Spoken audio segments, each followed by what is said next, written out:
কারণ হলো আমরা খবরে যে সময়ে ডিজাস্টারটা হয়েছে দেখতে পাচ্ছি, আর তার কিছুক্ষণ আগে আমাদের বাড়ির লোকের সাথে কথা হয়েছিল, দুটো জায়গা অনেকটাই ম্যাচ করছে।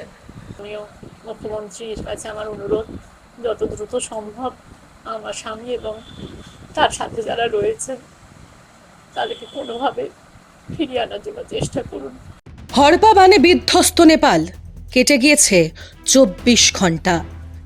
একটা গোটা দিন কেটে গেল, অথচ তারকেশ্বরের পরিবার এখনো খোঁজ পেল না নেপালে আটকে থাকা বাড়ির লোকের। চিন্তা বাড়ছে, কারণ শেষ যে সময় পরিবারের সঙ্গে কথা হয় তারকেশ্বর থেকে নেপালে যাওয়া স্নেহাশিস দত্তর হিসেব অনুযায়ী তার কিছুক্ষণের মধ্যেই ওই জায়গাতেই শুরু হয় প্রকৃতির ভয়ঙ্কর রুদ্ররূপ। এখন কোথায় আছেন, কেমন আছেন, ঠিক আছেন তো নিজের প্রিয় মানুষ? উদ্বিগ্নে গোটা পরিবার। 21শে আগস্ট তিনি কৈলাস মানস সরোবর যাত্রার উদ্দেশ্যে চলো যাই এই ট্রাভেল এজেন্সির সাথে বেরিয়েছিলেন। কালকে সকালবেলাতেই আমার সাথে শেষ কথা হয়েছিল, তখন সকালবেলা 7:25 আমার সাথে শেষ কথা হয়। তখন ওরা এই নেপালের চায়নার এম্বাসির দিকে যাবে বলে রেডি হচ্ছে, কিন্তু খবর অনুযায়ী মোটামুটি সেখান থেকে 8টার সময় চলো যায় যিনি ট্যুর ম্যানেজার ছিলেন জয়ন্ত সান্যাল মহাশয় ফোন করেছিলেন চলো যাইতে।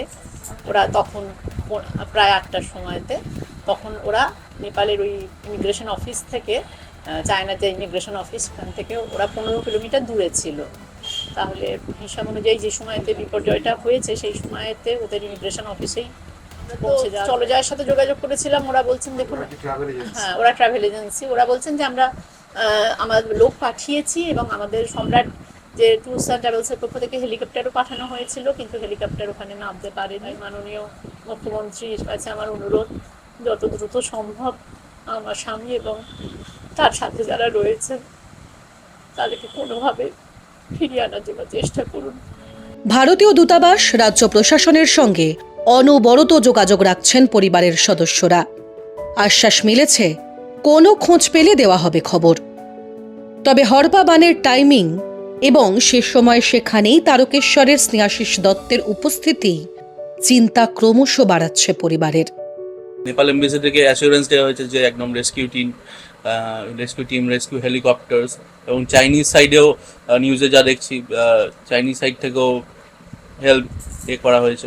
নেপাল এমবাসি বলে যে কোনো রকম রেস্কিউ লোকেদের আইডেন্টিফাই করা হয়ে গেলেই আমাদেরকে ওনারা একটা লিস্ট পাঠাবেন।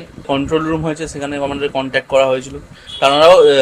তারাও এই কথাটাই বললেন যে এরকম কোনো একটা আপডেট হলেই আমাদেরকে সঙ্গে সঙ্গেই জানানো হবে। হ্যাঁ, রাজ্য সরকার থেকে এইটুকু অনুরোধ যে যে কোনো রকম হেল্প পসিবল যেন করা হয়, যে কোনো হেলিকপ্টার্স বা যে কোনো অ্যাসিস্ট্যান্স যেটা লাগবে, যে কোনো রেস্কিউ অপারেশন চালাতে সেইগুলো যেন প্রোভাইড করা হয়। কারণ হলো আমরা খবরে যে সময়ে ডিজাস্টারটা হয়েছে দেখতে পাচ্ছি, আর তার কিছুক্ষণ আগে আমাদের বাড়ির লোকের সাথে কথা হয়েছিল, দুটো জায়গা অনেকটাই ম্যাচ করছে। সঠিক খবর আমাদের কাছে নেই, আমরা বিভিন্নভাবে চেষ্টা করেছি। যে এমবাসির নাম্বারগুলো সরকার থেকে দেওয়া হয়েছে সেই জায়গাতে আমাদের সমস্ত ডিটেলস, কাকার যে পাসপোর্ট নাম্বার, ভিসা নাম্বার, সমস্ত কিছু, ট্যুর ডিটেলস, ছবি, সমস্ত কিছু শেয়ার করা হয়েছে। ওনারা জানিয়েছেন রেস্কিউ চলছে। গত 21শে আগস্ট মানস সরোবর যাওয়ার উদ্দেশ্যে বেরিয়েছিলেন 32 জনের একটি দল। এনাদের মধ্যে 2 জন তারকেশ্বরের বাসিন্দা। যতক্ষণ না পজিটিভ খবর পাওয়া যাচ্ছে, কপালে থেকেই যাচ্ছে চিন্তার ভাঁজ। সুস্থভাবে ফিরে আসুক গোটা টিম, প্রার্থনা পরিবারের।